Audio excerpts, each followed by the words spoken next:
अमर रहे। कार्यक्रम को सफल बनाने में अपना अमूल्य समय दिए हैं पिता तो बुजुर्ग, माताएं, बहनें और नन्हे मुन्ने प्यारे बच्चे और बच्चियां, सबको हम सादर प्रणाम और हार्दिक अभिनंदन वंदन करते हैं, सबको प्रणाम करते हैं। साथियों, आज वो दिन है, वो पर्व है जो जंगलों को बचाया हो, जो पेड़ों को बचाया हो, जो जमीन को बचाया हो, वो विश्व आदिवासी दिवस है। जो जंगलों और प्रकृति को रक्षा किया हो, उसी आदिवासी भाइयों का विश्व आदिवासी दिवस के रूप में हम सभी लोग मना रहे हैं। साथियों, जो जंगलों को बचाया हो और जमीन को बचाया हो, प्राकृतिक संपदा को बचाया हो, हम आज उनका दिवस मना रहे हैं, विश्व आदिवासी दिवस। आज ही के दिन संयुक्त राष्ट्र अमेरिका में एक बैठक हुई थी, जो आदिवासी समाज की बैठक हुई थी, जो आदिवासी समाज की लड़ाई लड़ रहे थे, उसकी बैठक हुई थी। उसी दिन से आज हर वर्ष के भांति इस वर्ष भी हम लोग विश्व आदिवासी दिवस मना रहे हैं। साथियों, फिर से सादर प्रणाम और हार्दिक अभिनंदन वंदन करते हैं। इसी तरह से आप लोग कदम से कदम मिलाकर चले, एक दिन जरूर हम लोगों की सफलता मिलेगी, एक दिन जरूर सफलता मिलेगी। अगर ठान लो किसी भी काम को तो जरूर होता है, लेकिन अगर सर बढ़ाना पड़ेगा। साथियों, जय हिंद, जय जोहार। कॉलेज में 1986-87 में पहले अध्यक्ष थे। इस जिले के छात्रों नौजवानों ने हमें उस जमाने में अध्यक्ष बनाया था। और आपको जानकर ताज्जुब होगा कि उसी समय अलग राज्य झारखंड बनाने के लिए आंदोलन चल रहा था और वो क्रांतिकारी आंदोलन चल रहा था। हमने झारखंड स्टूडेंट यूनियन के राष्ट्रीय अध्यक्ष सूरज सिंह बेसरा का नाम हमने पढ़ा कि बेसरा जी ने 72 घंटे का पूरा झारखंड आंदोलन किया, बंद का ऐलान किया। झारखंड के इतिहास की वो बहुत बहुमूल्य घटना थी, वो ऐतिहासिक घटना थी, जिससे भारत सरकार घबरा कर अलग राज्य झारखंड बनाना पड़ा। वो हमारे आदिवासी समाज के वो महानायक सूरज सिंह बेसरा जिनका मैं नाम ले रहा हूँ, हमने 1986 अध्यक्ष बनने के बाद हमने झारखंड का दौरा किया और माननीय सूरज सिंह बेसरा जी से मैंने मुलाकात किया। बेसरा जी ने हमें कहा कि देश में गोरखालैंड आंदोलन भी चल रहा है, रोशन लाल जी आप जाओ सुभाष घिसिंग से भी मिलना। उस समय आंदोलन की अगुवाई सुभाष घिसिंग कर रहे थे। हम लोग को यह भी जानना चाहिए कि झारखंड के आंदोलन के अगर माननीय शिबू सोरेन जी जनक हैं, तो अलग झारखंड राज्य दिलाने वाले वो महापुरुष सूरज सिंह बेसरा हैं, जिन्होंने आदिवासियों के लिए एक नया राज्य बनाने का सपना देखा और नौजवानों को लेकर के झारखंड की सड़कों पर चलते रहे और आज झारखंड राज्य बन गया। आज शिबू सोरेन जी के लड़के माननीय हेमंत सोरेन जी मुख्यमंत्री हैं और उनके पिताजी भी मुख्यमंत्री रहे और आज वो सांसद भी हैं। मैं बेसरा जी की बात बताते हुए आगे बढ़ता हूँ कि मैं उनसे सीख लेकर सोनांचल में, जहाँ मैं पैदा हुआ हूँ इसी धरती पर, हमने भी नौजवानों की टीम बनाई और मूल निवासियों आदिवासियों की कि ये जंगल का इलाका, ये पहाड़, ये पूरा इलाका गोरखालैंड की तरह है, झारखंड की तरह है, क्यों नहीं यहाँ अलग राज्य बनाया जा सकता।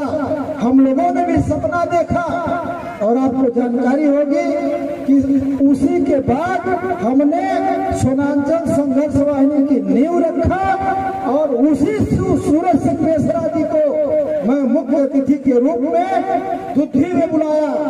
1993 में मैंने उनको दुद्धि बुलाया। उसके बाद 2003 में माननीय शिबू सोरेन को दुद्धि मैंने बुलाया, फिर दोनों लोगों को मैंने ओबरा में बुलाया।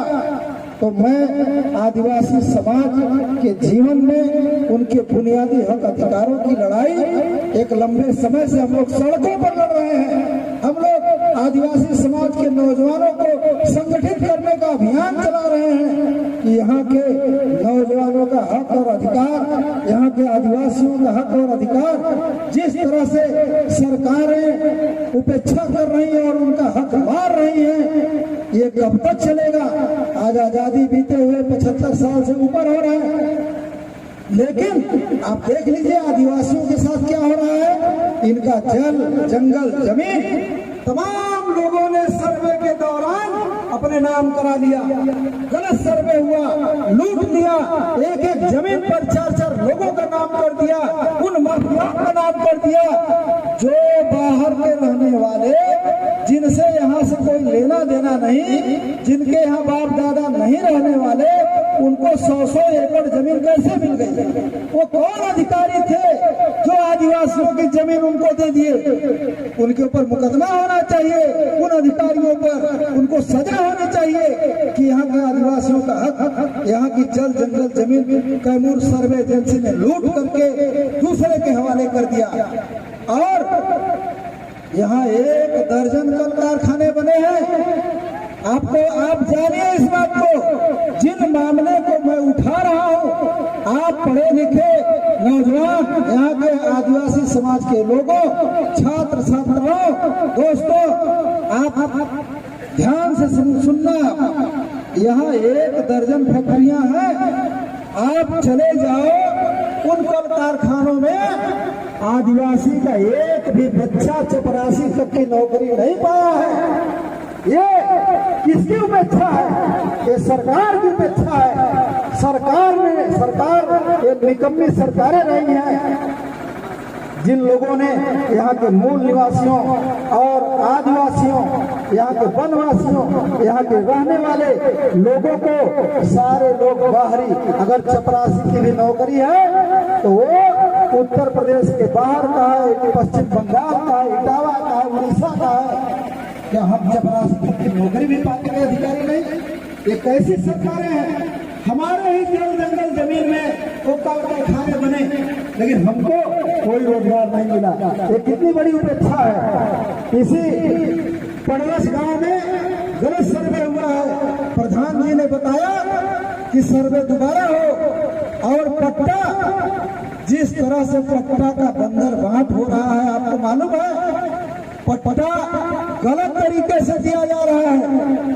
सोनभद्र में 4 विधानसभा है, चारों विधानसभा में पट्टा, मेरा कहना है कि अधिकारी आदिवासियों के उन जल, जंगल, जमीन पर जाएं जहां आज वो जोड़ तोड़ कर रहे हैं, जहां अपना घर बना लिए हैं, जहां आवास बन रहा है, जहां बन गया है, उस जगह पर जाकर के अधिकारी मौके पर जाए, लेखपाल, कानून गो, वन विभाग, सारी टीम जाए, डीएम जाए, एसपी जाए और चिन्हित करें कि सच में इस जमीन पर कौन जोड़ तोड़ कर रहा है। उसके नाम में पट्टा होना चाहिए कि लेखपाल घर में बैठे बैठे पट्टे की लिस्ट बना देगा, मुख्यमंत्री आएंगे और बांट कर चले जाएंगे। थोड़ी चलेगा, ऐसे चलता है।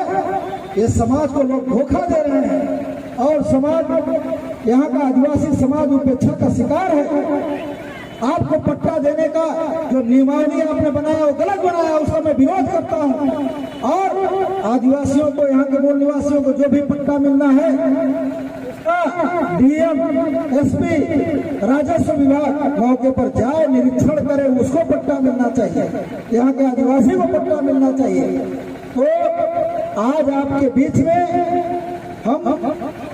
हमको न्योता मिला, हमको आमंत्रित किया गया। मैं बहुत आभारी हूँ, ऋणी हूँ। सारा जीवन मेरा भी आज 1992 से लेकर आज 2023 चल रहा है। सारी जिंदगी मैं भी यहाँ के नौजवानों, यहाँ के हक अधिकारों, यहाँ के आदिवासियों के विकास के संघर्ष के लिए सड़कों पर चल करके मैं संघर्ष कर रहा हूँ, और ये संघर्ष रुकने वाला नहीं है। हमारी लड़ाई झारखंड की तरह है।